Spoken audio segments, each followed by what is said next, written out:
Hello guys, good morning. Ayan. Dito tayo guys sa likod bahay guys. Nagsisika, nagwawalis, naglilinis. Ito guys, so may, ayan. Alam nyo ba itong anong gulay ito guys ha? Anong puno ito? Ayan, yan po ang malunggay ko guys. Ayan, sa likod bahay. Ito, parang hindi makarecover itong isa. Yan, dami ng dahon. Tsaka may ano pa guys dito. Patula, ayan. Malaki na yung patula ko, makyat na oh. Pero wala pang bunga. Ayan, makyat na, ginawaan ko na siyang bahay-bahay. Para umakyat siya, dito lang siya. Ayan, may ano pa, kamatis. Excuse me. May kamatis pa guys, ayan guys.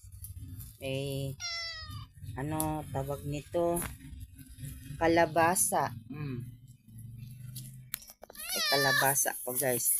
May lumapit pa sa aking pusa. Hindi ko alam kung kanino tong pusa. Nanghihingi ito ng pagkain.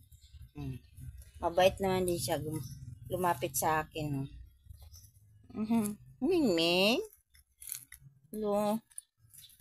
Nanghihingi yan guys ng pagkain. Lumapit sa akin. Dito to sa likod bahay namin. At ito may malunggay. Ayan na guys. Thank